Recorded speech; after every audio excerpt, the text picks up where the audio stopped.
हरे कृष्णा माता जी, दंडोत प्रणाम। हरे कृष्णा प्रभु जी, दंडवत प्रणाम।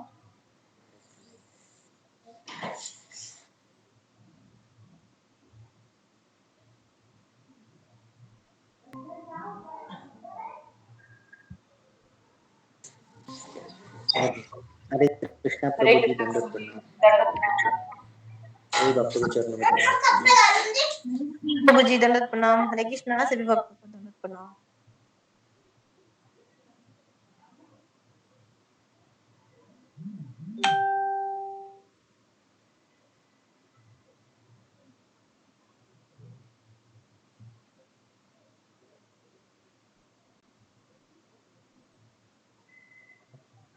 पूजा माता जी, दंडवत प्रणाम।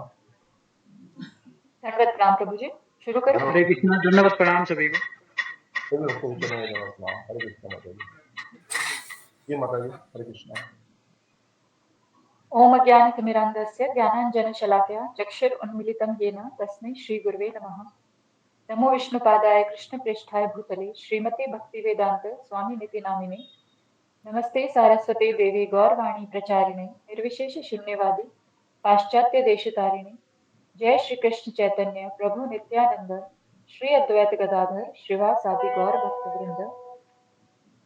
हरे कृष्णा कृष्ण कृष्ण हरे हरे, हरे राम राम राम हरे हरे।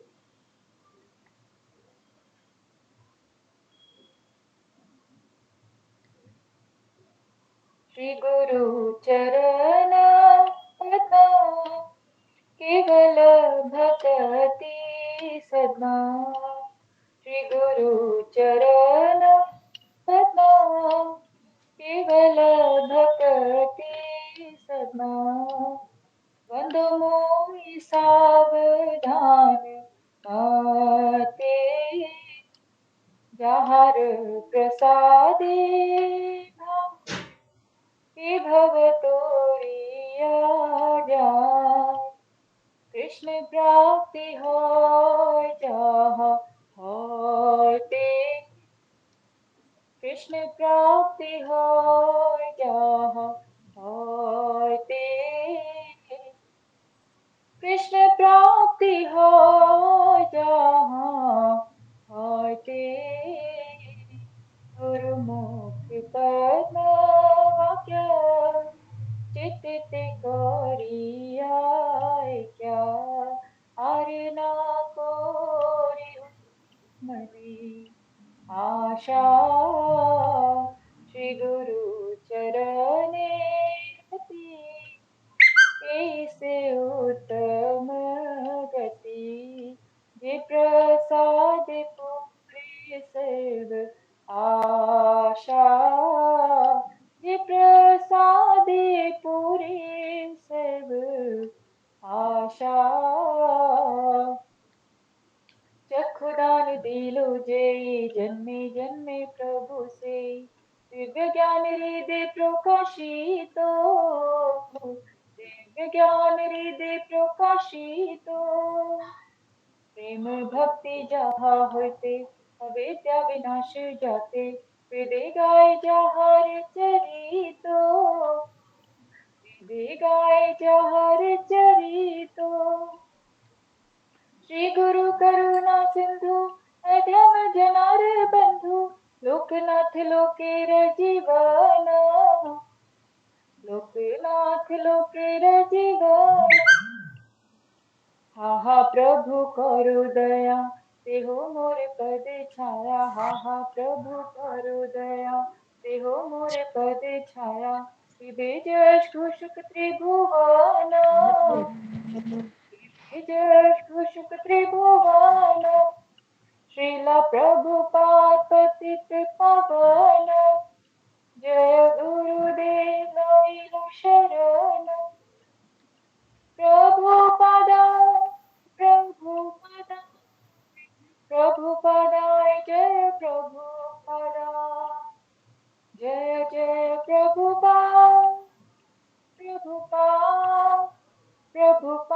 जय जय प्रभुपाद, जय जय गुरुदेव, गुरुदेव जय जय गुरुदेव, निताय गौर हरि बोल, हरि बोल, हरि बोल, निताय गौर हरि बोल, निताय गौर हरि बोल, हरि बोल, हरि बोल, निताय गौर हरि बोल। हरे कृष्णा। सभी भक्तों के चरणों में दंडवत। हरि दोनों बोल। प्रणाम माता जी, बहुत सुंदर, धन्यवाद माता जी, धन्यवाद आपका।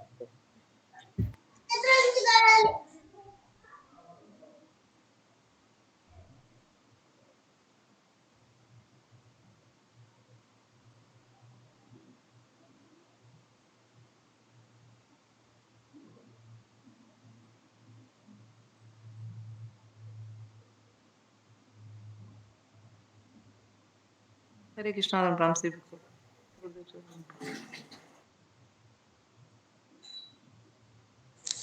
हरे कृष्णा कृष्णा, सही सभी भक्तों भक्तों को को दंडवत प्रणाम। प्रणाम। हरे कृष्णा सही भक्तों को दंडवत प्रणाम। दोनों प्रणाम। एकता माता जी, हरे कृष्णा। हरे कृष्णा प्रभु जी, दंडवत प्रणाम। दोनों प्रणाम माता जी। माता जी कल के बारे में बताएंगे? जी प्रभु जी। जी। हरे कृष्णा सही भक्तों को मेरा दंडवत प्रणाम। कोई गलती हो तो मेरे को क्षमा करना। और मेरे अंदर जो वो भाव होना चाहिए वो भाव है नहीं, इसलिए मैं क्षमा चाहूंगी। और मैंने ठीक से लिखा तो नहीं है, पर जो मैंने कल उस पूरा सुना था उसके हिसाब से मैं कुछ बताने का कोशिश करती हूँ। हरे कृष्णा। हरे कृष्णा। कल गुरुजी ने भागवत का 8वां श्लोक लिया था और उसमें गुरुजी ने बताया था कि अगर हम मतलब सब कार्य करते हैं, मतलब भौतिक सब शुभ कार्य करते हैं और हम भगवान को अगर याद नहीं करते हैं तो हम मतलब वो केवल गधा मेहनती है। अगर हम सब कुछ भौतिक सब कार्य करके अगर हम भगवान को याद नहीं करेंगे तो वो मतलब एकदम ही जी बेकार चीज है। और हम मतलब कल गुरुजी ने बताया था कि भौतिक जगत के चाहे कितना ही अपने ऊंचे पद को प्राप्त कर ले, उसमें हम आनंद ले, लेकिन अगर हम भागवत और गीता में अगर हमारा प्रेम नहीं है तो वह केवल परिश्रम मात्र है। और गुरुजी ने उसके बाद में गुरुजी ने वो राधा नास्वामी महाराज में का बताया था कि वृंदावन से जब उद्धव जी आते हैं तो वो गोपियां कैसे वृंदावन में जब उद्धव जी आते हैं वृंदावन के अंदर तो गोपियां को पता चलता है कि कृष्ण आए हैं, उनको लगता है कि कृष्ण आए हैं और वो उद्धव जी वो एकदम कृष्ण के जैसे ही लगते हैं, वही सेम उनके हाथ में बांसुरी, वही शरीर वैसे जैसे। तो गोपियों को बहुत आनंद आता है और वो दौड़कर उद्धव जी को घेर लेती है। तो पता चलता है कि ये तो कृष्ण नहीं उद्धव जी है। तो उद्धव जी कहते हैं कि मेरे को कृष्ण ने भेजा है। तो गुरु जी बताते हैं कि गोपियां उद्धव जी वैसे घेर लेते हैं जैसे भंवरे ये जो फूल होते हैं उनको भंवरे ऊपर गुंजार करते हैं, वैसे जो गोपियां वो गुंजार करने लग जाती है और उनको पूछती है कि क्या बताया था तो कि उद्धव जी को से पूछती है कि हमारे कृष्ण कैसे हैं, याद नहीं आ रहे। और बताया था कि उद्धव जी इसको घेर लेती है और उनसे पूछती है कि हमारे कृष्ण कैसे हैं। और राधा रानी को भी लगता है कि क्या लगता है याद। हरे कृष्णा मैं थोड़ा याद करके बताती हूँ। हरे कृष्ण।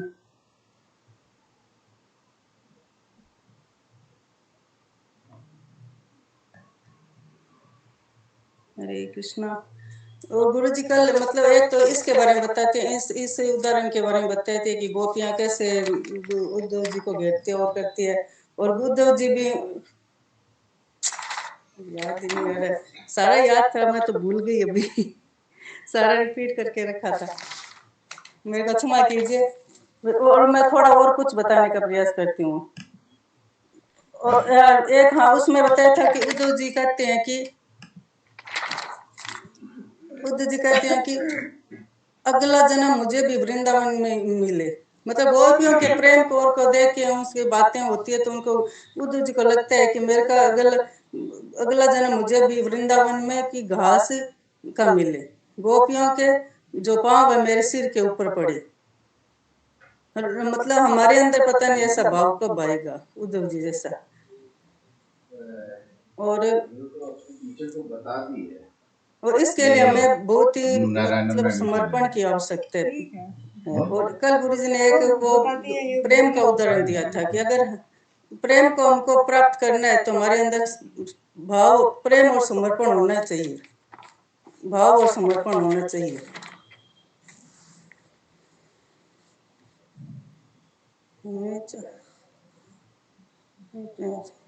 प्रेम शब्द की गहराई बताई थी कि हमारे अंदर अगर सेवा और समर्पण नहीं है तो हमको प्रेम हो ही नहीं सकता। जैसे बताया था कि अगर हम जैसे 4 बजे अगर उठ ही नहीं सकते हैं तो हमारे अंदर प्रेम नहीं हो सकता। और हमें प्रेम को पाने के लिए सुबह उठना तो पड़ेगा ही। मरते समय भी हमारे पास अगर करोड़ों रुपए हैं और हमारे तो कुछ काम नहीं आएगा। हरे कृष्णा, मेरे को क्षमा करो, मैंने थोड़ा सा इधर उधर करके लिख रखा है, मैं नहीं बता पा रही हूँ। हरे कृष्ण। पहले तो माता जी उन्होंने वृंदावन के 7 मंदिरों के बारे में बताया था। किसके बारे में बताया था? 7 मंदिर जो है प्रमुख मंदिर है वृंदावन के, कल बताया था पहले। कल गुरुजी ने 8वें श्लोक से तो प्रभु जी शुरू किया था और वही बताया था कि अगर हम भगवान को अगर हम याद नहीं करते हैं तो हम भौतिक जगत चाहे कितना ऊंचा पद प्राप्त कर ले, हम चाहे कुछ ही बन जाए। और ये भी बताया था कि हमारे जैसे कल मतलब कितनी मतलब हमारे कार्य भी अलग अलग होते हैं। जब हम जन्मते हैं तो हम छोटे बच्चे होते हैं, उसके बाद हमारे वो मतलब हमारे कार्य बदलते जाते हैं जैसे जैसे बड़े होते हैं। और कल 8वां श्लोक तो लिया था गुरुजी ने। नहीं, ये प्रभु जी वो गीता क्लास में बताए थे 7 मंदिर जी, दोपहर वाली क्लास में बताए थे 7 मंदिर। ओहो सॉरी, हाँ। कल मतलब मैं तो इस मुद्दे पे किया था कि हमें मतलब हम भौतिक जगत में 2 किताबें ना, दोनों में ना डेट लिखी हुई है, उसमें गलती हुई मेरे से, क्षमा चाहता हूँ। चलो मैं प्रणाम करके क्षमा चाहता हूँ। इसके उसके बाद हमारे कार्य बदल जाते हैं। इसकी चर्चा की थी। उसके बाद भौतिक जगत में चाहे कितने सुख हो, हमारे भगवान प्रेम नहीं है, गीता भागवती हमारा प्रेम नहीं है तो ये हमारे कुछ काम का नहीं है। और कुल का वृंदावन के प्रेम के बारे में बताया था, विरह का भाव है। और गुरु जी ने प्रेम की ये परिभाषा बताई थी कि अगर कुआं है, कुएं के अंदर अगर हमारे पास भाव और प्रेम और समर्पण नहीं है तो वो किसी काम का नहीं है। फिर मतलब ज्यादा तो गुरु जी ने कल 4 बजे उठने पे जोर दिया था कि अगर हम नहीं उठ सकते, इतना कुछ कृष्ण के लिए नहीं कर सकते हैं तो हमारे पास प्रेम हो ही नहीं सकता। और गोलोक वृंदावन को प्रेम को पाने के लिए हमें 4 बजे तो उठना ही पड़ेगा, सेवा और समर्पण तो देना ही पड़ेगा। मरते समय हमारे पास करोड़ों रुपए हैं तो वह कुछ काम नहीं आएगा। उस समय आप सोचोगे कि इस को प्राप्त करने के लिए मैंने क्या क्या नहीं किया और ये मेरे लिए किसी काम का ही नहीं है। सब पता था कि सुबह जल्दी उठना है, भागवत का सुनना है, सत्संग करना है, भक्तों का संग करना है, लेकिन उसके लिए हमें प्रशिक्षण की आवश्यकता होती है। अगर हम ये उठे रोज रोज उठ के प्रशिक्षण नहीं करेंगे, ट्रेनिंग नहीं लेंगे तो हम अंतिम समय में ये काम नहीं कर सकते हैं। और गुरुजी ने वो कल आचार्य को याद किया था, वृंदावन के अगर हमको मतलब वो हवा है, जो पानी, हर चीज में हमें मतलब कृष्ण का ही सुख लेना है। और तुलसी महारानी के बारे में बताया था कि अगर हम तुलसी महारानी जो है वो वृंदा देवी इसलिए कि वो तोतो का जिक्र किया था कि वृंदा देवी है जो उनको मैनेज करती है। उनको एक को कहती है कि देखो ये कृष्ण आ रहे हैं, दादा आ रही है। फिर तुलसी की मतलब बताया था, उसकी महत्ता के बारे में बताया था कि कितने जरूरी हमारे घर में तुलसी देवी होनी, उसको हमको आदर के साथ मतलब उसके भाव के साथ रखना चाहिए। और कल गुरु जी ने और क्या बताया था, राधास्वामी लास्ट में वो बताया था, राधास्वामी प्रवचन के बारे में बताए थे कि कैसे वो कालिए वृंदावन में अगर मतलब खाली सुख ही नहीं है, अगर हमको वृंदावन के में कृष्ण को याद करना है तो हमको कुछ समस्याओं का सामना भी करना पड़ेगा। कि जैसे कालिया नाग था वो कृष्ण जी को डर घेर लिया था, 30-40 मिनट कृष्ण जी उनके पास रहे थे तो उनको कैसे डस रहे थे। और क्या था कि मतलब उनको फिर वो कैसे नंद बाबा जानने के लिए जाते हैं कि मेरे को जानने दो, और यशोदा मैया भी जान के उनको गोप रोक लेते हैं। तो हमको मतलब कृष्ण को अगर पाना तो हमारे जीवन में समस्या तो आती ही रहेगी, एक आएगी दो आएगी। अगर हमारे पास माला है, अगर हम रोज ट्रेनिंग ले रहे हैं, सुबह उठ रहे हैं, तो हमको उनको समस्याओं से सुलझने के लिए हमको मतलब वो मिलेगा, बल मिलेगा, तो हम उनको पार कर जाएंगे। अगर हमारे पास कृष्ण का प्रेम है, तो कृष्ण से हमें प्रेम है, तो हमको वो सब मिल जाएगा। इस संसार में मतलब सुखी रह दुख इसलिए कि हरिनाम में हमको रुचि नहीं है। अगर हरिनाम में अगर हमको रुचि मिल जाए तो हम मतलब इन समस्याओं सगली सारी समस्याओं को हम तो सुलझा लेंगे। तो इसके लिए उन्हें प्रभुपाद जी का उदाहरण भी दिया था कि वो कितना मतलब 2 हार्ट अटैक करके भी हमको किस तरह मतलब हमको बताया। और हर दिन मतलब बताया था कि हमारी आयु घट रही है। हर सूर्यास्त जो है वो हमको हर दिन कह रहा है कि सत्संग करो, भजन करो। और उसका प्रभु जी कल मैं हॉस्पिटल थी इसलिए मैं अच्छे से लिख नहीं पाई, और वो शाम को लेट आया था इसलिए। बहुत सुंदर बताया आपने, धन्यवाद। मैं एक मेरी कॉपी है ना, सुबह की कॉपी और शाम की कॉपी कवर एक ही दोनों की। बहुत सुंदर कॉपी, धन्यवाद, दंडवत प्रणाम, हरे कृष्ण। सभी भक्तों का चरणों में दंडवत प्रणाम। हरे कृष्ण जी। हरे कृष्ण, सभी भक्तों के चरणों में दंडवत प्रणाम। हरे कृष्ण। हरे कृष्ण अशोक प्रभु जी। हरे कृष्णा, सभी भक्त मेरे को क्षमा करना। हरे कृष्णा। हरे कृष्ण सभी भक्तों के चरणों में दंडवत प्रणाम। मैं प्रणाम करके क्षमा चाहता हूँ आपसे। हरि बोल माता जी, बहुत सुंदर बताया श्री व्यास ने। दंडवत प्रणाम।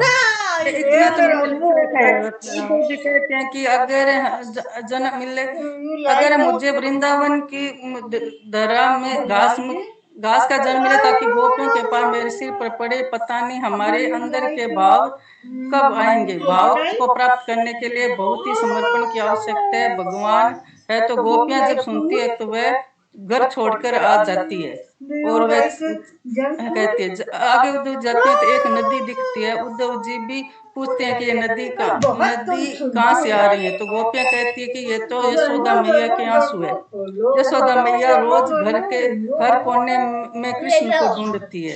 नंद बाबा रोज यशोदा मैया को समझाते हैं कि कृष्ण यहाँ नहीं है। वह देखती है और वासुदेव जी के पास वासुदेव जी आते हैं, उनको रोज समझाती हैं। और मैया घर के बाहर चली जाती है नंगे पांव, उनके बाहर जाकर ही एक टोकरी लेती है और उनको चपाती वो मक्खन डालती है और कहती है कि मैं मथुरा जा रही हूँ, देवकी के बर्तन धोऊंगी, देवकी के हर कार्य करूंगी, बोलूंगी एक बार कृष्ण को दिखा दे। मतलब मैं थोड़ा सा अच्छे से लिख नहीं पाई। हरे कृष्ण गुरु जी। हरे कृष्ण। बहुत सुंदर बोला आपने, ठीक है माता जी। बहुत सुंदर माता जी, बहुत सुंदर। हरे कृष्ण, दंडवत प्रणाम सबको। माता जी, हरे कृष्ण। कृष्ण का बुद्धि सबके चरणों में। हरे और कृष्ण। कल प्रभु जी ने सतीश प्रभु जी का उदाहरण भी दिया था कि हम अगर हम उनको देखते हैं तो हमको ये लगना शर्म आनी चाहिए, कितने बड़े आदमी होकर भी उठ रहे हैं, हम सुबह जल्दी उठ नहीं रहे हैं, तो हमको ये सब करना ही चाहिए। हरे कृष्ण।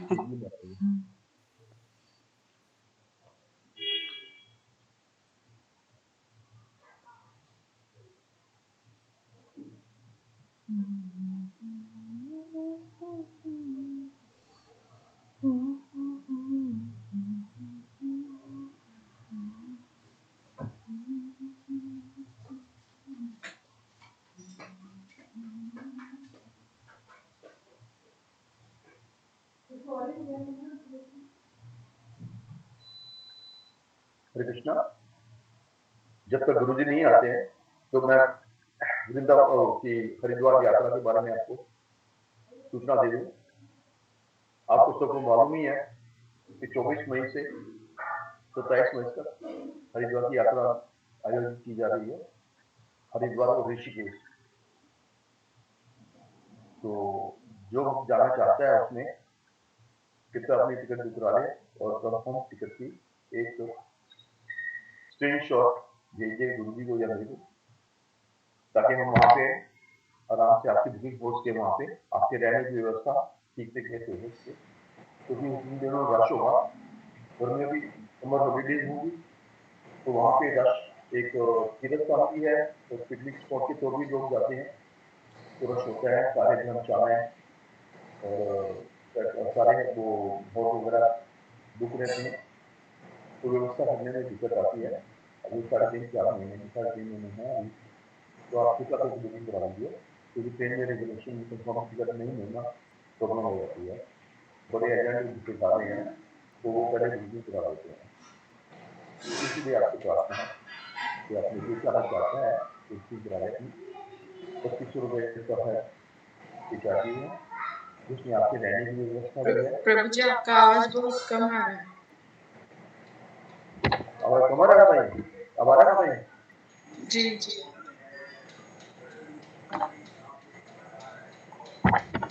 हरे कृष्णा, अब ठीक है बताइए? जी जी अभी आ रहा है? ठीक है प्रभु, अभी ठीक है। ठीक है माता जी। तो उसमें आपके रहने की व्यवस्था भी है, नाश्ते की, दोपहर के खाने की और रात के खाने की व्यवस्था की बुकिंग है 2500 रुपये में, जो बहुत ही नॉमिनल चार्जेज है। अगर आप किसी दूसरे धर्मशाला में रुकोगे या किसी इसमें रुकोगे तो उसमें चार्जेस काफ़ी होते हैं, तो चार्जेस बड़े मिनिमम है, उसमें खाना पीना सबकी व्यवस्था दिखती है। तो आप कृपया करके अपना प्रोग्राम बनाइए और इसके लिए इन्फॉर्म कीजिएगा। सबसे पहले जो मेन काम है इसका, आपकी रेलवे की रिजर्वेशन है, तो अगर रेलवे में रिजर्वेशन नहीं मिली, आपकी सीट कंफर्म नहीं हुई, तो आप नहीं आ पाएंगे। सबसे पहला काम यही है, आप कीजिएगा। धन्यवाद। हरे कृष्ण, धन्यवाद। हरे कृष्णा अशोक प्रभु जी। जी बताइए, आदेश में वो जब टिकट 23 का करवा लिया है तो इसको टिकट किसको भेजना है? प्लीज तो मेरे को भेजें या गुरु जी को भेजें, जिसे मुझे भेजें। जी। और आने का मतलब 27 को है ना, 27 को रिजर्वेशन कराएंगे तो 28 कब तक है? 27 तक है माता जी। 27 जी जी। हेलो रे सोना, जल्दी जल्दी। धन्यवाद माता जी। हरे कृष्णा, हरे कृष्णा। हरे सर्व कृष्ण। प्रणाम गुरु जी, हरे कृष्ण गुरु जी। हरे कृष्ण प्रभु जी।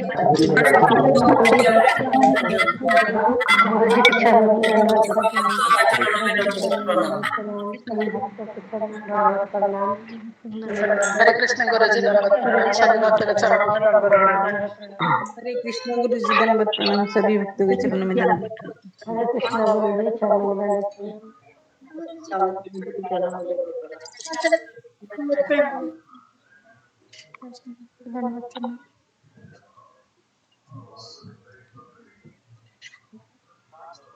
हरे कृष्ण।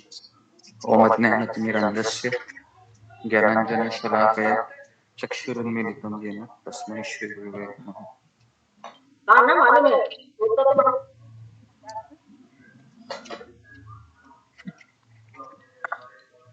नमो विष्णुपदाय कृष्णप्रेष्ठाय भूतले श्रीमते भक्तिवेदान्त स्वामी इति नामिने।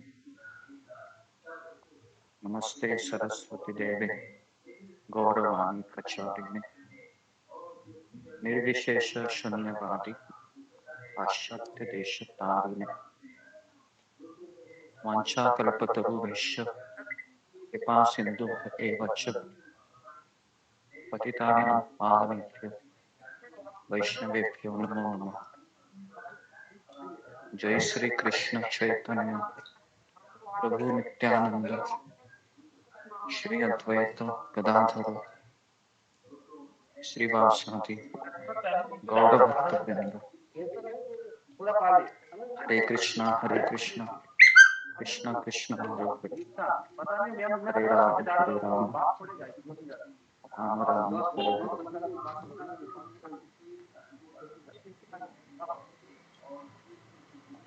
हरे कृष्णा, सबका स्वागत है सब।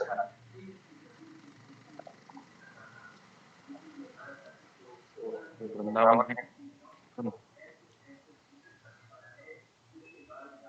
महाप्रभु चैतन्य महाप्रभु है, नित्यानंद प्रभु है। देखिए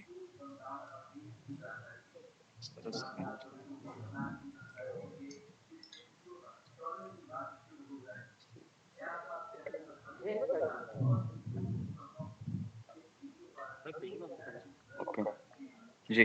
अशोक चावला प्रभु वो श्लोक है, पढ़िए।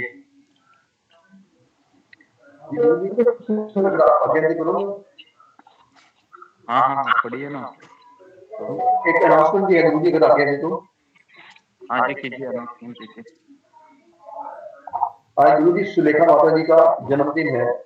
हम उन्हें श्री कृष्ण भावना भावी शुभकामनाएं और बधाई देते हैं जी। और उनके स्वास्थ्य, सुख और कृपा में भक्ति में जीवन के लिए भगवान श्री कृष्ण, पूज्य गुरुदेव जी और समस्त भक्तों के चरणों में उनको आशीर्वादों की कामना करते हैं कि वे भक्ति में सदा लगे रहें और अपना परम लक्ष्य प्राप्त करें। और दूसरा गुरुजी राजेश वर्मा जी प्रभु जी उनके पुत्र दोनों की तबीयत ठीक नहीं है, तो उनके स्वास्थ्य के लिए भी हम भगवान श्री कृष्ण और पूज्य गुरुदेव और समस्त भक्तों के चरणों में कामना करते हैं कि उन्हें आशीष दें ताकि वो स्वस्थ हों। जी गुरुदेव। हरे कृष्णा प्रभु जी। प्रभु जी धन्यवाद, प्रणाम प्रभु जी। मेरे आज बेटे का जन्मदिन है, आज थोड़ा प्रार्थना करवा दीजिए, मैं मैसेज डालना भूल गई। धन्यवाद प्रणाम। हरे कृष्णा गुरु जी, धन्यवाद प्रणाम। सभी भक्तों के चरणों में धन्यवाद। 3 बार हरे कृष्ण महामंत्र बोलते हैं। हरे कृष्णा हरे कृष्णा हरे हरे कृष्णा हरे कृष्णा कृष्ण हरे हरे हरे राम हरे राम राम हरे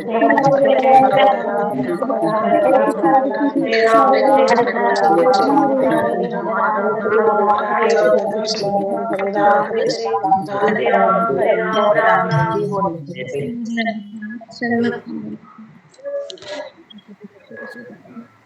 हरे कृष्णा। तो जी पढ़िए अशोक चावला तुम। जी गुरुजी शुरू से पढ़ रहे हैं या सेकंड पैराग्राफ से आज से शुरू करना है? सेकंड पैराग्राफ पढ़िए जहाँ पर हम रुके।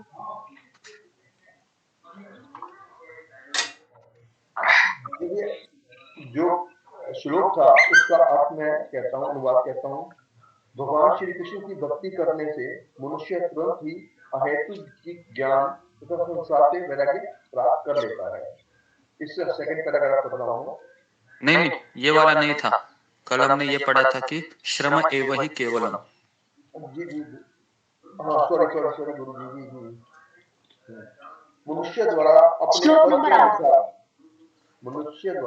अपने पद के अनुसार संपन्न की गई वृत्तियां यदि श्री भगवान के संदेश के प्रति आकर्षण उत्पन्न न कर सके तो वे निरी व्यर्थ का श्रम होती है।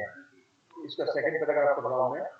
क्योंकि मूर्ख लोगों को न तो आत्मा की कोई जानकारी होती है और न ही उसकी कि वे शरीर तथा मन के विचार क्षेत्र से किस प्रकार परे हैं।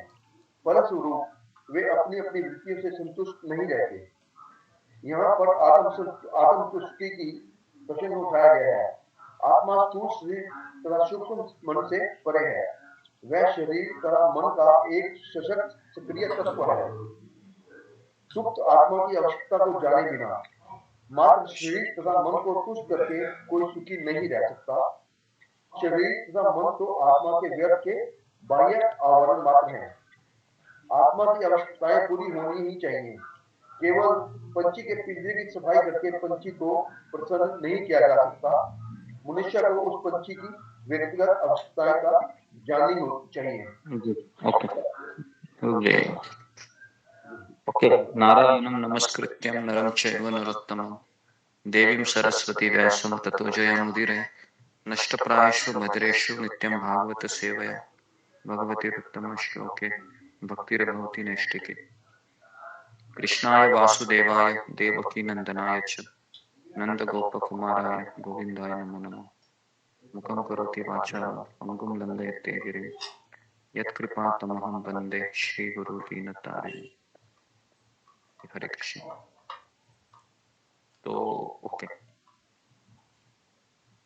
जी, तो हम वृंदावन में हैं और उसी जगह पर बैठे हैं जहाँ पर कल बैठे थे। और मैं जब भी वृंदावन आता हूँ तो 9 बजे का क्लास इसी जगह पर देता हूँ। यही वो जगह है, पिछले साल भी यहीं पर बैठे थे। यही वो बेंच है ना, एकदम मोबाइल का स्टैंड भी है यहाँ पर, तो रख सकता हूँ, बोल सकता हूँ। सामने बहुत सारे पुष्प वाटिका है, अलग अलग प्रकार के फूल है। है ना, कुछ झाड़ पे जो तोते है या गिलहरी है वह एक पेड़ से दूसरे पेड़ से जा रहे हैं। उसके पश्चात कुछ भ्रमर है, वह फूलों का आस्वादन कर रहे हैं। ओके, तो बहुत सुंदर वृंदावन है।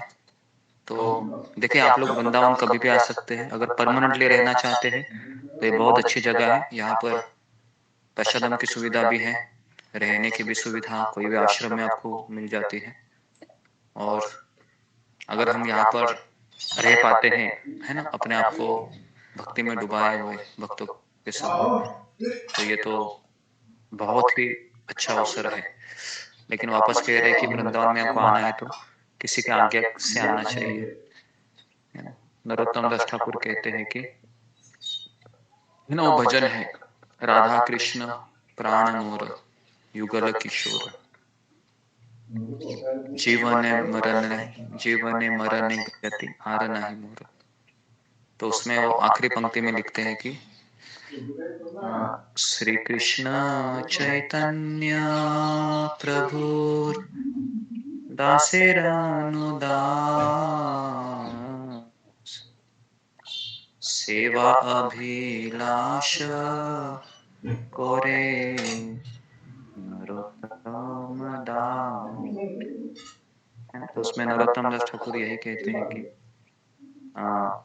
है ना, श्री कृष्ण चैतन्य प्रभु दासेर अनुदास सेवा अभिलाष करे नरोत्तम दास। तो ये हमारे आचार्य का भाव है। ये आचार्यों का भाव अगर है तो आना चाहिए, सेवा करनी चाहिए।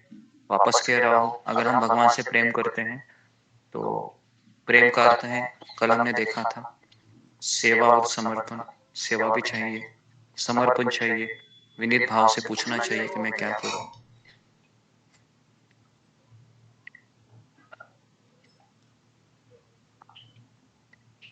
जी, तो हम भागवतम के अष्टम अध्याय में से दूसरा पैराग्राफ ले रहे हैं। जी, ओके। मनुष्य द्वारा अपने पद के अनुसार संपन्न की गई वृत्तियां यदि भगवान के संदेश के प्रति आकर्षण उत्पन्न न कर सके तो वे निजी स्वार्थ का श्रम है। तो कल हम शाम को राधा दामोदर मंदिर में भी गए थे, बाके बिहारी मंदिर में भी गए थे, और राधा मदन मोहन जी मंदिर में गए। आप सबने स्टेटस देखा होगा, कितने लोगों ने देखा स्टेटस है ना, आप देख सकते हो अभी भी। तो पूरे वृंदावन के हमने आपको, है ना, आप देख सकते हो। अगर आपको देखना है तो बाद में भी देख सकते हो, 24 घंटा वो रहता है। तो हम राधा दामोदर मंदिर में प्रभुपाद जी के रूम का भी दर्शन कराया है उसमें। और जब हम गए थे शाम को तो आरती चल रही थी, तो बहुत अच्छा लगा राधा दामोदर जी को देख के, शिला प्रभुपाद जी के उस रूम को देख के जहाँ पर वो अमेरिका जाने से पहले रुके थे।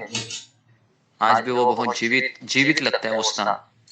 आज भी अगर आप जाओगे तो वहां पर शिला प्रभुपाद जी की अनुभूति होगी आपको।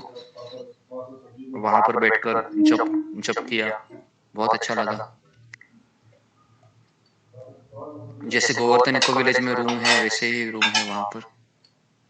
और फिर परिक्रमा किया, वहां पर परम पूज्य कीर्तनानंद स्वामी महाराज की भी समाधि दिखी, जो राधानाथ स्वामी महाराज के संन्यास गुरु है। उसके बाद भक्ति सिद्धांत सरस्वती ठाकुर की पुष्प समाधि देखी, जीव गोस्वामी की समाधि थी, उनका भी दर्शन मैंने भेजा है आपको। रूपा गोस्वामी की समाधि है, उनका भी दर्शन भेजा है ना। तो बहुत सारी चीजें हैं राधा दामोदर मंदिर में। तो रात को हम 9 साढ़े 9 बजे आने को वापस रूम पे, फिर थोड़ा खिचड़ी खा के सो गए, क्योंकि इतनी ठंड होती है कि यहाँ पर ऐसा लगता है कि वो बद्रीनाथ में आने के जैसा लग रहा है अभी। क्योंकि रात को तो ऐसी ठंड हो जाती है कि हाथ एकदम सिकुड़ जाते हैं। ओके। और आज तो ऐसा हुआ कि लाइट भी सुबह चली गई थी, तो एकदम ठंडे पानी से ही नहाना पड़ा।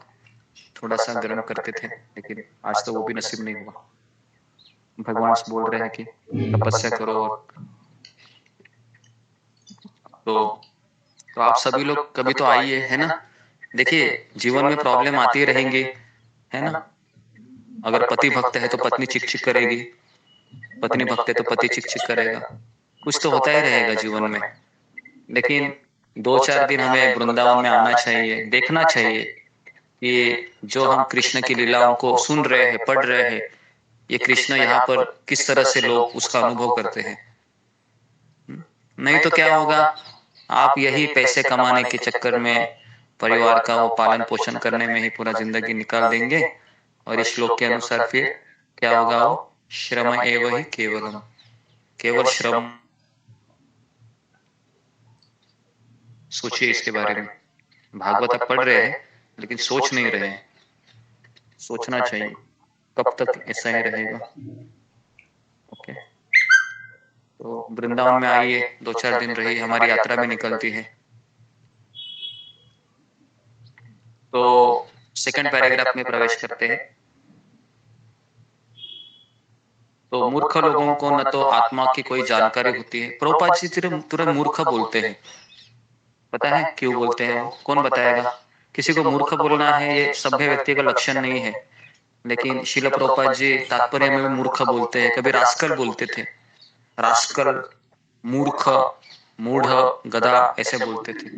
कौन बताएगा कि प्रभुपाद जी ऐसा क्यों बोलते हैं? ऐसा तो नहीं बोलना चाहिए किसी साधु सन्यासी ने। जी बताइए, फिंगर को रेज कीजिए।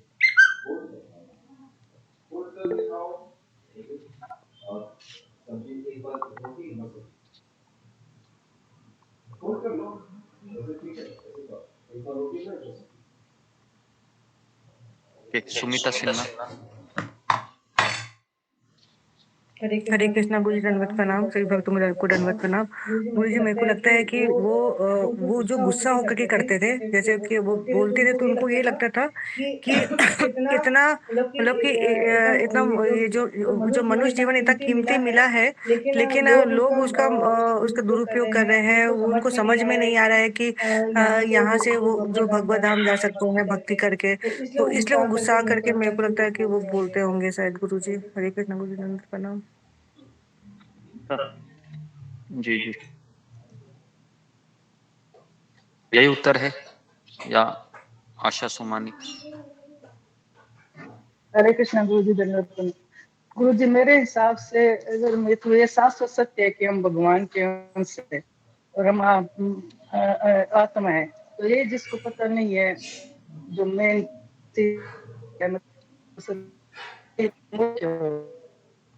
जी ओके, तो मैं ऐसा उत्तर चाह रहा था जो एकदम मन को भा ले, है ना। जी नेक्स्ट, पूजा डिमरी। हरे कृष्णा गुरु जी, दंडवत प्रणाम। सभी भक्तों को दंडवत प्रणाम। गुरु जी, मुझे ऐसा लगता है कि जैसे जब हमें कोई ज्यादा जोर से डांट देता है या बहुत बुरी बात बोल देता है, तो जो थोड़ा चिंतन करने वाले होते हैं वो सोचते हैं कि इसमें इतना क्या है जो इतना ऐसा शब्द हमारे लिए बोले गए। तो जब बुरा लगता है तो व्यक्ति सोचता है कि हम ऐसे अपने जीवन में कौन सी कमी कर रहे हैं, क्या नहीं कर रहे हैं जो हमारे लिए ऐसा बोला गया है। तो शायद दूसरे के अंदर तक वो बात जाए और वो सोचने पर मजबूर हो जाए, इसलिए शायद प्रभुपाद जी ऐसे शब्दों का इस्तेमाल करें। कुछ गलत बोल दिया तो क्षमा चाहती हूँ। जी जी ओके, तो ओके जी। तो अभी और एक मैं आपको बात बताना चाह रहा हूँ। जब प्रभुपाद जी मूर्ख रास्कल बोलते थे तो किसी को बुरा भी नहीं लगता था। क्यों ऐसा था? क्यों प्रभुपाद जी? क्यों क्यों क्यों क्यों? ओके, रीना सिंह।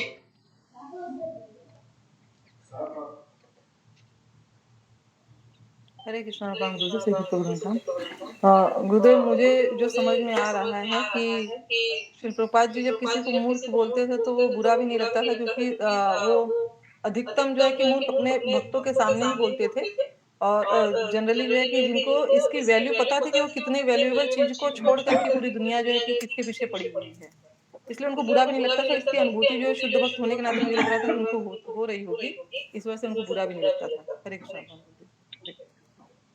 ओके जी, तो आप सबने अच्छा ट्राई किया, तो अभी मैं बोल देता हूँ। देखिए, जब जो माँ होती है और जब बच्चे को वो बोलती है तू नालायक है, तू गधा है, तेरे को कुछ आता नहीं है, जिंदगी में कुछ करेगा नहीं, तो बहुत सारा निगेटिव चीजें बोलती है। लेकिन बच्चे को बुरा नहीं लगता है। क्यों नहीं लगता है पता है? क्योंकि उसमें एक चीज दिखती है माँ की, वो थी कंसर्न। क्या बोलते हैं कंसर्न को हिंदी में? पता नहीं। कंसर्न मतलब एक तरीके से उनके बारे में चिंता व्यक्त करना, है ना, कि कैसे होगा इसका, है ना, मैं इसके लिए बहुत चिंतित हूँ। तो ये जो भाव था शिला प्रभुपाद में था। प्रभुपाद जी चाहते थे कि ये भगवान के अंश हैं, क्या कर रहे हैं, ये तुप्ति में लगे हैं। तो इसलिए प्रभुपाद जी फिर कभी कभी बहुत गुस्सा हो जाते थे और कहते थे कि रास्कल, मूर्ख। लेकिन ये उनका प्रेम था। दो प्रकार का प्रेम होता है। नंबर 1 जो केवल मीठा बोलता है कि आप बहुत अच्छे हो, आप बहुत सुंदर दिखते हो, आपकी वाणी बहुत अच्छी है, एटसेट्रा एटसेट्रा, बहुत अच्छा सेवा करते हो।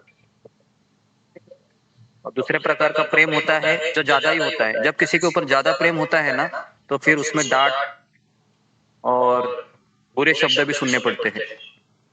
तो ये दूसरा प्रकार का प्रेम होता है ना, जो बहुत ही ज्यादा ही उसके प्रति चिंतित होता है या उसके प्रति वेल विशर होते हैं उनके। तो प्रभुपाद जी इसके लिए उनको ऐसे डांटते थे कि रास्कल है, मूर्ख है, गधा है, इस तरीके से। और उनको बुरा भी नहीं लगता था। प्रभुपाद के शिष्य हंसते थे जब प्रभुपाद बोलते थे, है ना, रास्कल है, गधा है करके। बराबर है ना। लेकिन अगर कोई पड़ोसन बोलेगा आपको या पड़ोसी बोलेगा तुम गधा हो, तो क्या होगा? क्या होगा बताइए? गुस्सा आएगा ना, गुस्सा आएगा। क्यों गुस्सा आ रहा है? क्योंकि उसमें कंसर्न नहीं है ना। ये तो उसका एनवीएस मेरे ऊपर प्रकट करा, इसके लिए वो गधा बोल रहा है, मूर्ख बोल रहा है। तो ये इसका उत्तर है। तो प्रभुपाद जी अगर गधा बोले तो हमें हंस के स्वीकार करना चाहिए। ये नहीं कि ऐसा कैसा व्यक्ति है मुझे गधा बोलता है, बाकी के उनके शिष्यों को तो अच्छा बोलता है। नहीं, आपको इसलिए गधा बोल रहा है क्योंकि आपका उनके ऊपर विशेष प्रेम है। यही चीज समझने में मार खाते हैं हम, इसके लिए प्रॉब्लम होता है। ओके, तो प्रभुपाद जी का वो कंसर्न था हम सबके प्रति। इसके लिए प्रभुपाद जी गधा, रास्कल ऐसे शब्दों का इस्तेमाल करते थे। और जब प्रभुपाद जी प्रवचन खत्म होने के बाद ना उनको बोलते भी थे, देखो मैं बूढ़ा हूँ, है ना, सटिया गया हूँ, तो इसके लिए मैं बोलूंगा तो किसी को बुरा नहीं लगेगा। लेकिन तुम बोलोगे ना लेक्चर में गधा, मूर्ख, तो सबको बुरा लगेगा। इसके लिए तुम सभ्य भाषाओं का प्रयोग करो। ऐसा कौन बोलते थे? प्रभुपाद जी उनके शिष्यों को बोलते थे। तो इसके लिए हम प्रभुपाद जी का अनुकरण नहीं कर सकते, है ना। अगर हम प्रवचन देने लगे और ऐसे गधा, मूर्ख ऐसे शब्दों का अगर प्रयोग करें, कोई आएगा ही नहीं। सब लोग बोलेंगे खुद को समझता क्या है, इसी को गीता पता है क्या, है ना, इसका चरित्र तो देखो क्या बोलता है ना। तो ऐसे फिर सवाल खड़े होंगे। ठीक है, तो प्रभुपाद जी मूर्ख लोगों को न तो आत्मा की कोई जानकारी होती है, जानकारी नहीं, इसके लिए इतने पाप हो रहे। अगर सबको पता चला कि आज से ही सबको पता चला, पूरे भारत में ऐसा ऐलान किया नरेंद्र मोदी ने भी कि हम शरीर नहीं हम आत्मा है, तो आज से आत्मा के रिलेटेड ही सारी चीजें होगी भारत में, मंत्रालय में, संविधान में, सब आत्मा के हित के लिए ही कार्य किए जाएंगे। तो देखिए फिर क्या होगा, पूरा भारत सुधर जाएगा एक दिन में। अरे पेंसिल कहाँ रखा है लड़का? अभी सब जगह दंगा हिंसा क्यों है? क्योंकि सब लोग क्या समझते हैं, मैं शरीर हूँ, मैं बंगाली हूँ, मैं उड़ीसा हूँ, मैं महाराष्ट्रियन हूँ, मैं, है ना, एटसेट्रा एटसेट्रा। तो इसके लिए फिर उसमें बहुत बहुत बहुत बहुत समस्या हो जाती है।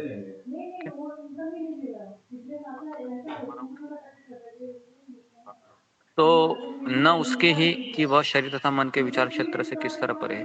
फलस्वरूप ये अपनी अपनी वृत्तियों से संतुष्ट नहीं रहते। देखो, संतुष्टि नहीं रहते।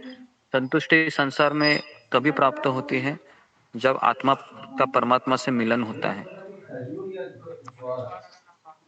जब भक्त भगवान की कथा सुनता है, नाम जप करता है, तो उसको संतुष्टि मिलती है, कुछ कुछ संतुष्टि मिलती है। लेकिन बाद में क्या होता है, बाद में भगवान कहते हैं उसको, अभी तुम अकेले क्या करो, फाइट मारो।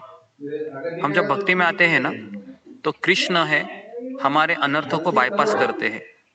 अगर आप इलेक्ट्रिक इंजीनियर हैं तो उसमें एक सर्किट होता है, कोई भी चीज को बाईपास किया जाता है उस चीज को, फिर उससे वह कनेक्टिविटी होकर लाइट या ट्यूबलाइट फैन जलने लगता है ना, अगर फॉल्ट है तो भगवान श्री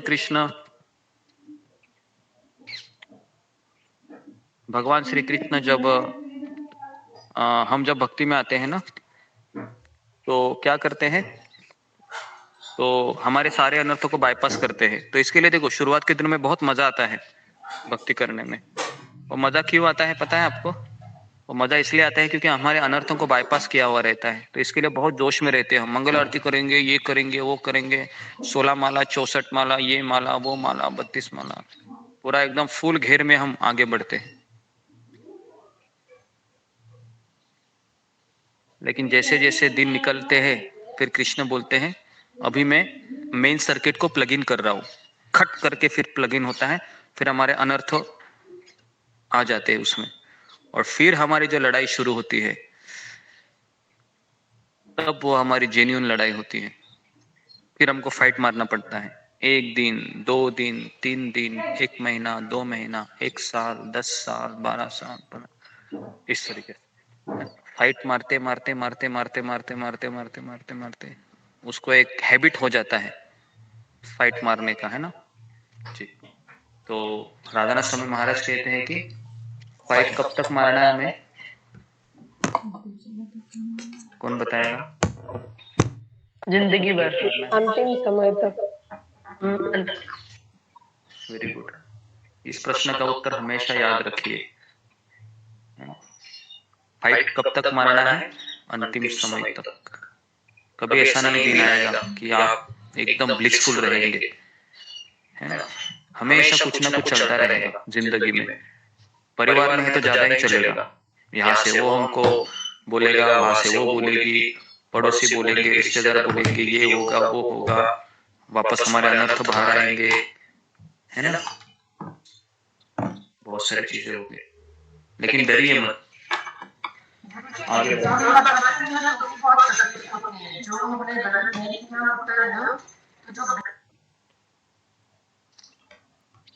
तो यहाँ पर आत्मसंतुष्टि का प्रश्न उठाया गया है। आत्मसंतुष्टि व्यक्ति तभी होता है जब वह केवल और केवल भगवान के लिए जीता है, और उससे कोई अपेक्षा नहीं होती है संसार से। उसकी अपेक्षा पूरी हुई तो भी उसमें कोई उसको इंटरेस्ट नहीं है, उसकी अपेक्षा पूरी नहीं हुई तो भी उसको इंटरेस्ट नहीं होता है, क्योंकि उसको पता है कि मेरा परम इंटरेस्ट मुझे मिलने वाला है। हमारा परम इंटरेस्ट किसमें है? भगवान की सेवा में। ऋषिकेश सेवया भक्ति रुच्यते, है ना। श्लोक के भागवतम का कि सर्व उपाधि विनिर्मुक्ते तत्परत्वेन निर्मलम ऋषिकेश सेवन भक्ति रुच्यते। तो है ना, सर्व उपाधि विनिर्मुक्तम, जब तक हम उपाधियों से मुक्त नहीं होंगे, माँ, पिता, बंधु, भाई, एम्प्लॉय, उपाधियां है, सर्व उपाधि विनिर्मुक्त, सारे उपाधियों से मुक्त होके ही हम एकमात्र भगवान की सेवा कर सकते हैं। और मैं आपको बता रहा हूँ, इस संसार का भक्ति मार्ग का हर एक जो रास्ता है ना, वो फ्रस्ट्रेशन से ही चला जाएगा आगे। जब तक दुख नहीं मिलेंगे ना, हम फाइट नहीं मारेंगे। दुख मिला, फाइट मारा, आगे बढ़ गया, है ना। जैसे आपने देखा है, आपने देखा स्प्रिंग देखा है, जब आप स्प्रिंग को बहुत स्ट्रेच करते हो, है ना, तो फिर वह और आगे छलांग लगाता है। देखा है आपने ऐसे? अगर आपके पास कोई बॉल पेन रहेगा ना, उसमें पहले स्प्रिंग आती थी, देखा है आपने? ऐसे टिक टिक टिक टिक करके ऐसे ऐसे रहते थे पहले बॉल।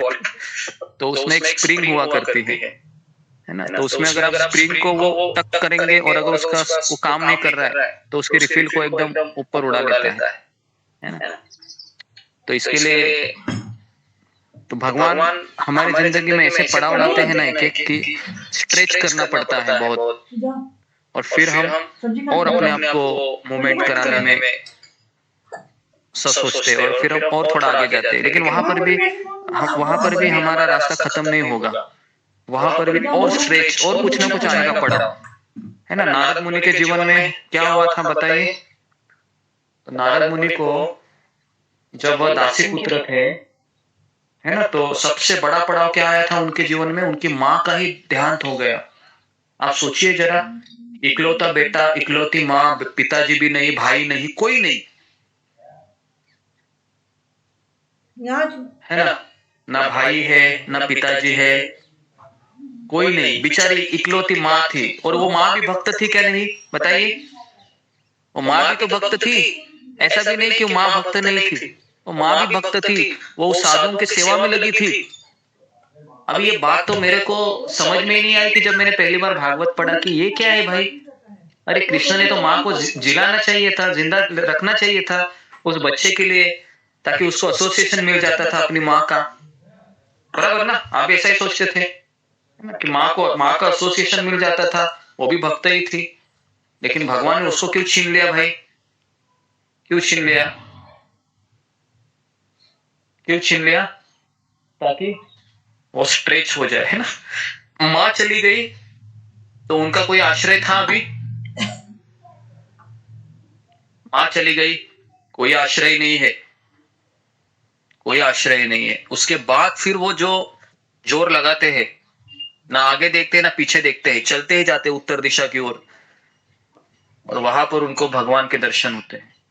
अभी आप बोलोगे ये क्या है भाई, तो ये भाई इसलिए है क्योंकि हर एक भौतिक आकर्षण हमें इस संसार में बंधन में डालता है। क्योंकि वो भले ही माँ थी, लेकिन अभी बोले अगर आपकी माँ भक्त है तो आप उसको भक्त की दृष्टि से देखोगे या माँ की दृष्टि से देखोगे, बताइए, फिंगर को रेज कीजिए, बताइए। अगर अभी आपकी माँ या आपका पति भी या आपकी पत्नी भी भक्त है या आपका बच्चा भी भक्त है, आप उसको कौन सी दृष्टि से देखोगे जी। ओके जी, ऋतु जटवानी। हरे कृष्ण प्रभु, दंडवत प्रणाम, सभी के चरणों में दंडवत प्रणाम। प्रभु जी, हम जो भी रिलेशन होता है उसको उसी दृष्टि से देखते हैं, चाहे वो कितने भी बड़े भक्त हो। जी, तो ये हम सबका अनुभव है ना, चाहे हमारे घर के कोई मेंबर हो, बहुत शुद्ध भक्त ही क्यों ना हो, ब्रह्म मुहूर्त में जपा भी करेगी ना वो या जपा भी करेगा, तो भी हम यही सोचेंगे कि इसका मेरा रिश्ता है, अलग है, और इसके लिए फिर हम कभी उसको देखते ही नहीं भक्त की दृष्टि से, ना हम कभी उनके पैर पड़ेंगे। पैर पड़ते हैं कोई भी, अगर पति पत्नी भक्त भी है तो पत्नी भी बोलेगी वांछा कल्पतरुभ्यश्च कृपा सिंधुभ्यः वच, मैं प्रणाम करती हूँ आपको। होता ही नहीं ऐसा,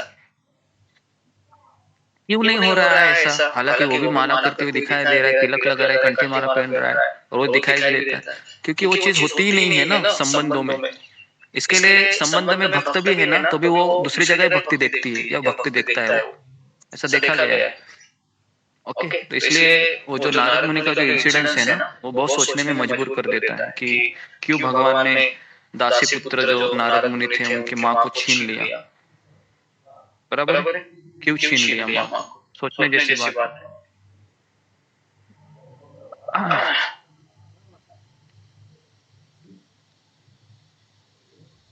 जी, आत्मा स्थूल शरीर तथा सूक्ष्म मन से परे है ना, वह शरीर तथा मन का एक सशक्त सक्रिय तत्व है।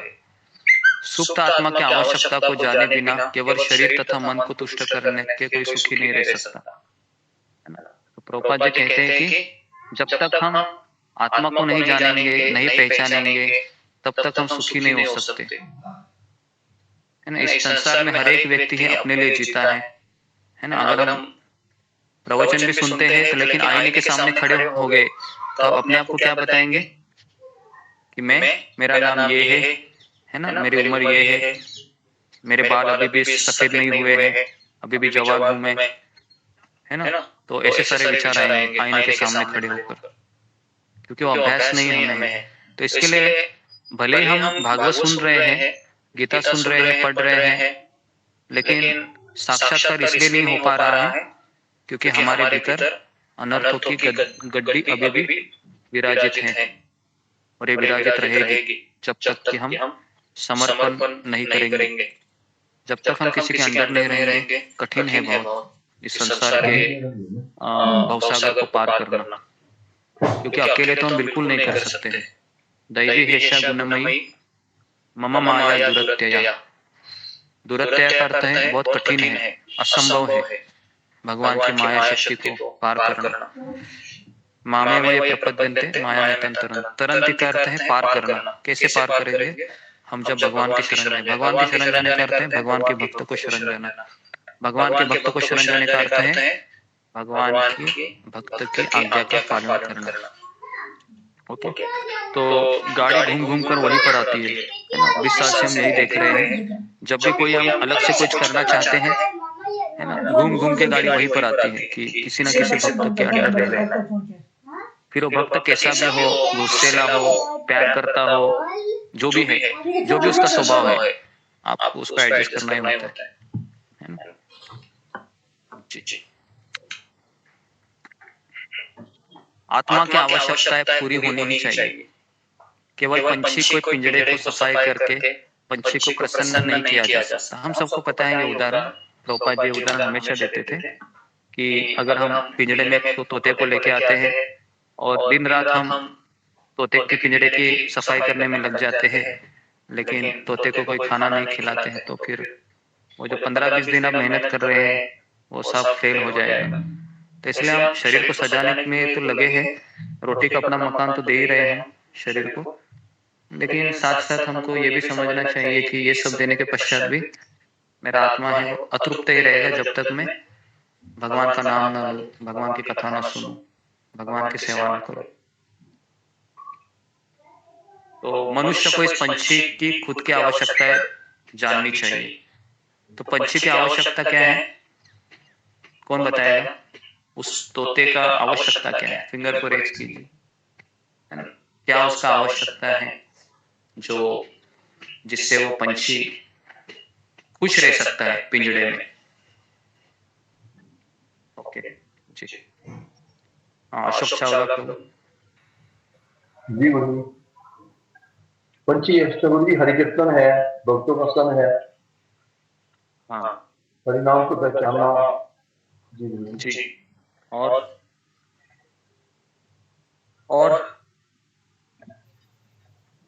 अपने हरिनाम को पहचाना, उनसे उनके बारे में जानना, मैं क्या हूँ, कहाँ से आया हूँ, मेरा अस्तित्व क्या है।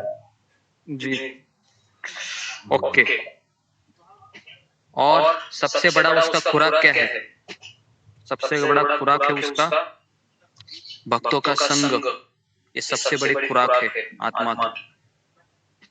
ओके, भगवान का संग से भी ज्यादा भक्तों का संग। लेकिन भक्तों का संग कैसे लेना चाहिए वो भी हमको पता होना चाहिए। भक्तों के संग में आने के बाद हम दूसरी बातें करते हैं। तो भक्तों के संग में आने के बाद हमको ये करना चाहिए कि मेरा जपा नहीं अच्छा हो रहा है, मुझे बताइए कि मैं और क्या करूं। तुम कैसे जपा करती हो, या तुम कैसे जपा करते हो, कौन से प्रेयर बोलते हो, कौन से प्रेयर बोलती हो, है ना। अभी कौन सा भागवतम का स्कंद चल रहा है आपका, कौन से गीता का अध्याय पढ़ रहे हो, ये सारी चीजें होनी चाहिए। लेकिन ये नहीं होती है, दूसरा ही होता है। तो इसके लिए फिर वो भक्तों का संग भी कोई फायदा नहीं कर। जी तो कल हमने स्टोरी बताई थी कि उद्धव जी की, है ना, उद्धव और गोपियों की, है ना। थोड़ा सा वापस बता रहा हूँ, रिमाइंडर दे रहा हूँ, है ना। मुझे वो स्टोरी बहुत अच्छी लगी कल की। तो परम पूज्य राधानाथ महाराज स्टोरी बताते हैं ना कि जब उद्धव जी आए थे वृंदावन में, और जब वो आए थे तो, है ना, तो सारी गोपियां है वो पहले तो देखती है कि ये कौन है, कितना सुंदर है ये, क्योंकि उद्धव जी के हाथ में बांसुरी थी, मोरपंख था, वैजयंती माला थी गले में, और बिल्कुल श्याम वर्णीय था उद्धव। तो बहुत गोपी खुश हो गई, उद्धव जी को कहती है कि है ना, दौड़ दौड़ कर आती है कि कृष्ण आ गए, कृष्ण आ गए, कृष्ण आ गए। तो सारी गोपियां फिर उद्धव जी को जमा होती है, लेकिन जैसे ही नजदीक जाते हैं तो पता चलता है कि अरे ये तो कृष्ण नहीं है। तो उसको पूछा कि आप कौन हो? तो उन्होंने कहा कि मैं यदुवंशी हूँ, है ना, द्वारका से आया हूँ। अच्छा, क्या नाम है आपका? मैं उद्धव हूँ। तो सारी गोपियां कहती है इसका नाम उद्धव है, लेकिन इसका भाग्य तो देखो, कितना सुंदर दिखता है, बिल्कुल कृष्ण की तरह। तो बोलते हैं कि मैं संदेशा लेके आया हूँ। और उसमें वो कहती है गोपियां, आप संदेशा मुझे बाद में सुनाइए, लेकिन हमारी हृदय की व्यथा आप सुनिए। सारे राधा रानी है, गोपियां हैं, अपने हृदय की व्यथा सुनाते हैं उद्धव जी को, है ना। उद्धव जी को सेंटर में रखकर ऐसे ही बैठ जाते हैं चारों ओर से गोपियां। कितनी गोपियां थी पता है आपको? बहुत सारी थी, अनकाउंटेबल थी, बहुत सारी गोपियां थी। और उसके बाद फिर ये वहां पर फिर गोपियां सवाल क्या पूछती है, कौन बताएगा? फिंगर को रेज कीजिए। क्या सवाल पूछती है वो उद्धव जी को? कल मैंने इस पे बहुत चर्चा की थी, निराश मत कीजिए, हाँ अच्छे से उत्तर दीजिए। क्या सवाल पूछा था गोपियों ने कि पढ़ने से पहले?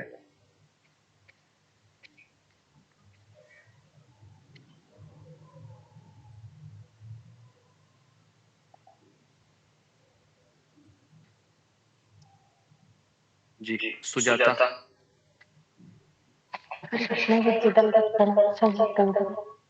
जी आपने बोले थे कि वो गोपियों ने पूछा कि उद्धव जी को कि आप उद्धव जी बताइए कि हम क्या करना चाहिए, कृष्ण को कैसे भूल पाऊं। हम हमारे घर का ख्याल, हम स्त्री है, सभी के सारे कार्य के ऊपर ध्यान देना पड़ता है, फिर हमारा ध्यान कहीं पर नहीं रहता है। कैसे कृष्ण को भूल जाऊं, एक क्षण के लिए भी बताओ मैं कैसे भूले, कि इसका मार्ग दिखा दर्शन कीजिए। जी जी जी, सबको समझ में आया होगा। तो उड़िया इतना, हिंदी इतनी आती नहीं, लेकिन प्रयास कर रही है ज्यादा 2 साल से। ओके, तो क्या पूछा था गोपियों ने? गोपियों ने पूछा, उद्धव जी आप बहुत ज्ञानी हो, आप बहुत विद्वान हो, आप बृहस्पति के शिष्य हो, आपको सारे वेद पता है, हमें एक चीज बताइए केवल, कि हम कृष्ण को कैसे भूले, कैसे हम भूल जाए कृष्ण को, क्योंकि हम कृष्ण को भूल ही नहीं पा रहे हैं। जब जब हम कोई भी घर का कार्य करते हैं तो हमें कृष्ण याद आते हैं। तो इसके लिए हम घर के काम भी ठीक से नहीं कर पा रहे हैं, बहुत डांट पड़ती है। उद्धव जी बताइए। महाराज ने पता है वहां पर क्या क्या? महाराज ने कहा वहां पर क्या हमारा ये सबका प्रॉब्लम है? ये हमारा प्रॉब्लम है कि मैं कृष्ण को कैसे भूल जाऊं। तो हमारा ये प्रॉब्लम नहीं, हमारा प्रॉब्लम क्या है कि मैं कैसे कृष्ण को याद करूं, कैसे मैं कृष्ण को याद करूं। 1 मिनट भी मुझे कृष्ण याद नहीं आते। तो ये हमारा प्रॉब्लम है ना। हम जपा करने में भी बैठते हैं, एक महामंत्र भी याद नहीं आता है हमें, बराबर है। एक महामंत्र भी हम ठीक से ले नहीं पाते। हरे कृष्ण कृष्ण कृष्ण हरे हरे, हरे राम राम राम हरे हरे, है ना। नाम तो लेते हैं लेकिन मन ही नहीं लगता है। तो गोपियों का सवाल क्या था उद्धव से? उद्धव जी कुछ तो बताइए हमें कि कम से कम 1 मिनट के लिए तो हम भूल जाए कृष्ण को, है ना। तो उद्धव जी कह रहे थे, उद्धव जी सोच रहे थे कि आपका प्रश्न ये ऐसा कैसा है ना, कि कृष्ण को क्यों भूल जाना चाहती हो आप? देखिए हम घर के काम ही नहीं कर पा रहे हैं, हमारा मन ही नहीं लगता है, ना बच्चों में मन लगता है, ना पति पत्नी, किसमें भी मन नहीं लग रहा है हमारा मन केवल कृष्ण में लग रहा है। और महाराज इसमें कहते हैं, परम पूज्य राधा स्वामी महाराज, हमारा मन सब में लगता है सिवाय कृष्ण के। कभी कभी माला भी हाथ में रहती है, हरे कृष्णा बोलते हैं, लेकिन ध्यान दूसरी जगह है। कथा सुनते हैं भागवत की, बैठे तो है, ध्यान दूसरी जगह है ना। तो ये हमारी परिस्थिति है। तो इसके लिए हम वृंदावन में प्रार्थना करते हैं, हर एक घास को प्रार्थना करते हैं, हर एक फूल पौधे को, इस हवा को प्रार्थना करते हैं, इन बंदरों को प्रार्थना करते हैं, उस गिलहरी को प्रार्थना कर रही है कि कम से कम 1 मिनट तो हमारा मन कृष्ण में लगे, कम से कम 1 मिनट तो लगे, है ना। बहुत प्रयास कर रहे हैं, नहीं लग रहा है कृष्ण, 1 मिनट तो लगाइए। ओके, तो ये हमारी भावना होनी चाहिए जी। हाँ, तो आगे बढ़ते हैं। आज इसको कंप्लीट करते हैं, नहीं तो ये श्लोक आगे जाएगा ही नहीं।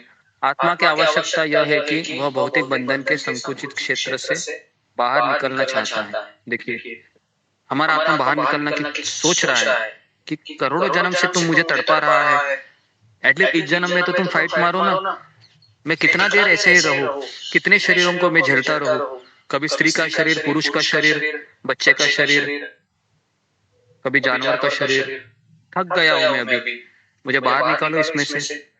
तो आत्मा के लिए बहुत गंदी जगह है ना, क्योंकि वह लॉकडाउन हो गया आत्मा इस संसार में, इस शरीर में। तो पूर्ण स्वतंत्रता की अपनी इच्छा को पूरा करना चाहता है, इस विशालता ब्रह्मांड के आच्छादित दीवारों को बाहर जाना चाहता है ना। विशाल दीवारें हैं संसार की, किससे बनी है दीवारें हैं, कौन बताएगा दीवारें किससे बनी है? नहीं निकल पा रहे हैं, चाहते तो है निकल जाओ, थक गया हूँ इस संसार में, सबकी सेवा करते करते कोई संतुष्ट नहीं हो रहा है, उल्टा गालियां पड़ती है, फिर भी रहना ही पड़ता है, कैसे निकलूं मैं, कैसे निकलूं। तो इसकी दीवार है वह 3 गुणों से बंधी हुई है, सत्व रज तम, इसके लिए नहीं निकल पा रहे हैं, है ना।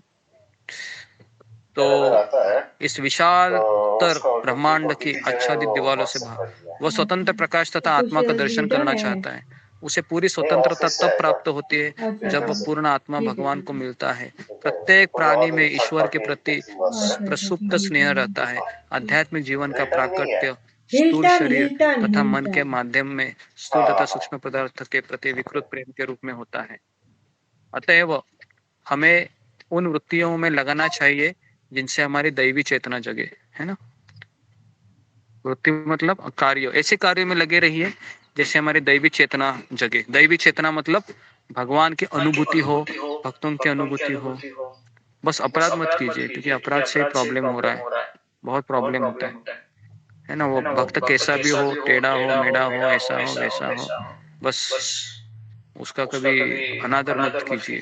क्योंकि यहाँ पर भी हमारे ग्रुप में कोई भी व्यक्ति हो, पहली बार आया हो, अच्छा हो बुरा हो, आपको उसकी शक्ल पसंद नहीं हो, ये नहीं हो, वो नहीं हो, कोई बात नहीं, आपके लिए वो भगवान की तरह ही है, पूजनीय है वो।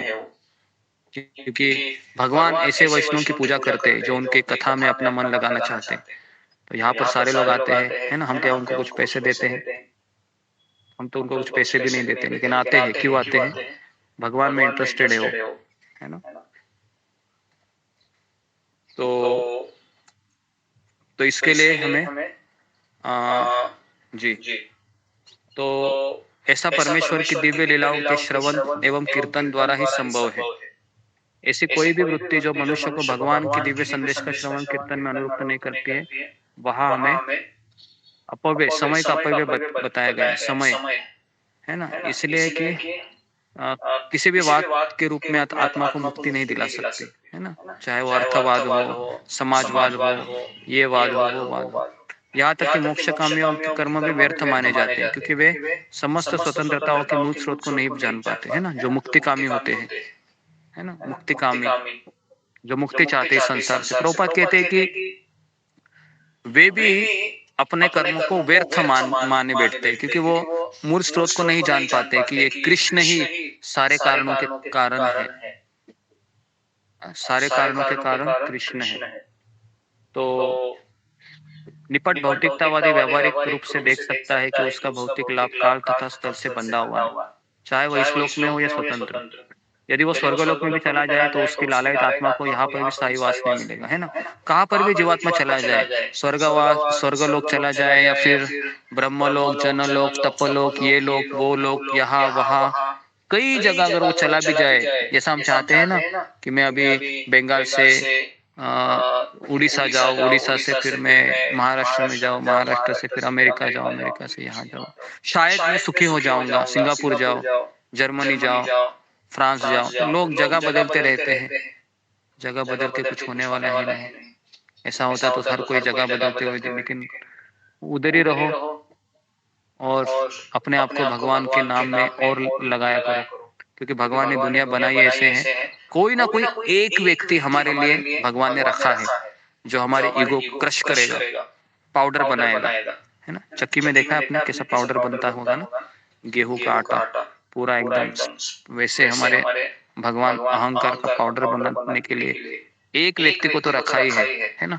एक व्यक्ति बोल रहा था कि मेरा सब कुछ अच्छा है, मेरी पत्नी भी सारी जितनी बोली है वो सब सुनती है, मेरे कंपनी का बॉस भी बहुत अच्छा है, कंपनी के स्टाफ भी बहुत अच्छे हैं, कभी कुछ प्रॉब्लम नहीं होता, हमारे घर के पड़ोसी भी बहुत अच्छे हैं, है ना, जो भी सामान चाहिए सब दे देते हैं, है ना, सब अच्छा है, मेरे ससुर भी अच्छे हैं, मेरे बच्चे अच्छे हैं, है ना, जहां पर भी जाता हूँ मुझे बहुत आदर मिलता है। लेकिन जब लेकिन शब्द आया तो रुक गया।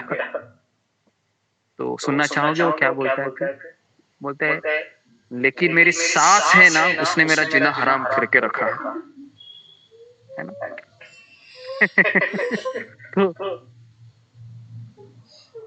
तो एक व्यक्ति है ना, एक व्यक्ति है हमारे हर एक के जीवन में, मेरे जीवन में भी है, सबके जीवन में है, एक व्यक्ति है जिसने जीना हराम का मतलब है कि हमारी सारी योजनाओं को उद्ध्वस्त करता है।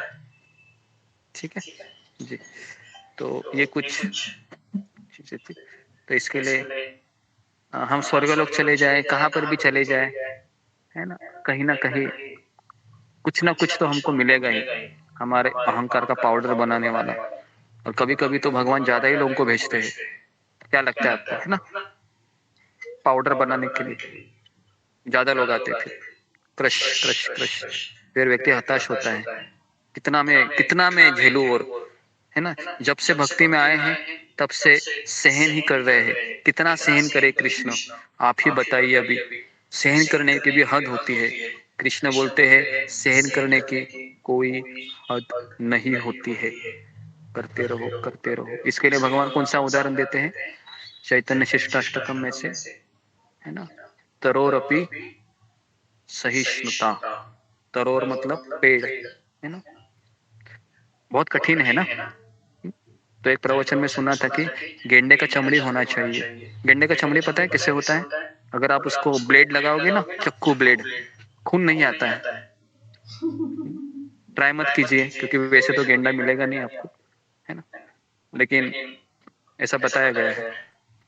तो इसके लिए हमको सहन करना चाहिए। हम भगवान से प्रार्थना करते हैं, कृष्ण से प्रार्थना करते हैं, गोपियों से प्रार्थना करते हैं, राधा रानी से प्रार्थना करते हैं कि हमें वो सहन शक्ति दीजिए, ताकि जब भी हम निराश हो, जब भी हम हतोत्साहित हो, तब हम किसी भक्तों को देखें, उनसे बात करें और वापस हम पटरी पर आकर भगवान की कथा, भगवान के नाम में अपने आप को डुबाए रखें। ठीक है, तो यहाँ पर मेरा रुकता हूँ मैं, 10:15 बजे है।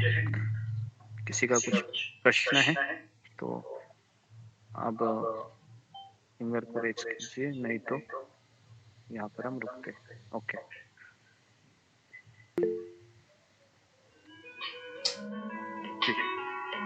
सुषमा गोराई। हरे कृष्ण गुरु जी, दंडवत प्रणाम। गुरु जी, आज शुक्ला पंचमी सरस्वती पूजा है, तो गुरु जी हमने अगला साल में बताया ना, जो नारायण नमस्कृतम, वही भागवत में से जो श्लोक है वही श्लोक बच्चों लोग को बताया, जो वही एक पुष्प लेकर निताई गौर के चरण में के देने के हम बोला था। तो गुरु जी क्या ऑपरेट होगा सरस्वती माँ का? पता नहीं, मैंने तो सुना नहीं है। सरस्वती माँ का करते भी होंगे।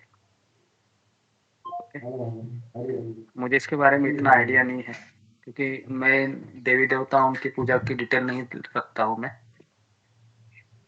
ओके, तो अगर नहीं करेंगे तो अच्छा है, करेंगे तो अच्छा है। ठीक है। नेक्स्ट रंजना। प्रभु जी आपके चरणों में कहाँ से प्रभु जी, जैसे अभी आप आत्मा के बारे में बता रहे थे, तो जैसे प्रभु जी जैसे हम आत्मा को उनकी खुराक नहीं देते, उसका भोजन नहीं देते हैं, या आत्मा का दोबारा में प्रभाव है, तो वो जो बिना पानी पीने की तरह तड़पती रहती है। तो जैसे प्रभु जी वैसा नहीं करते हैं, तो फिर वो तो उनकी मतलब वो बहुत दुखी होती होगी, बहुत मतलब वो तड़पती होगी, जो मतलब गलत कार्य करते हैं। आत्मा तड़प, आप वापस उधर ही कोई भी गलत काम क्यों ना करें, उनको करने दो, है ना। हमें क्या करना है, उस पे हमको ज्यादा जोर देना चाहिए, है ना। मैं वापस आपको वही चीज बता रहा हूँ, दुनिया जो कर रही है वो करने दो, मुझे क्या करना है उस पे आप फोकस कीजिए। Okay, next Sumita Sinha. हरे कृष्ण गुरु जी, प्रणाम सभी भक्तों को दंडवत प्रणाम। ये गुरु जी, मेरा क्वेश्चन है कि आपने बताया था कि नैमिषारण्य जो है वो केंद्र बिंदु है ब्रह्मांड का, तो वो अभी कहाँ पर है? वो मतलब कि नैमिषारण्य जगह जो है वो कौन सा लोक में है, और ये कब बताया गया था? मतलब कोई इसका डेट है क्या गुरु जी कि कौन सा BC या AD जो होता है ना, वो क्या कब हुआ था? तो कुछ क्या कलयुग शुरू हुआ था ना, तभी ये बताया गया था ना। वो इसी अध्याय में है, वो पहले अध्याय में है था वो एक नैमिषारण्य में शौनक आदि ऋषि एकत्रित हुए थे। जैसे कलयुग शुरू होता है ना, उसी समय वो आते हैं, है ना। 88,000 ऋषि मुनि एकत्रित होते हैं, और 1000 साल के लिए वो यज्ञ करने वाले थे। मतलब द्वापर युग का ही अंतिम पड़ाव था उस समय। और नैमिषारण्य जगह कहाँ है अभी किसी को पता है? यूपी में ही है ना, यूपी में है या झारखंड में, पता नहीं लोकेलिटी, लेकिन आप सर्च करोगे तो आपको मिल जाएगा नैमिषारण्य। और सीतापुर जिला है, वहीं पे है सीतापुर, यहाँ पे। जी जी जी, हाँ उधर ही है ना। तो आप उधर जी। ओके, तो यहाँ पर मैं रुकता हूँ। आपका बहुत बहुत धन्यवाद। श्री प्रभुपाद की जय, ग्रंथराज हरे कृष्ण गुरुजी, दंडवत प्रणाम सभी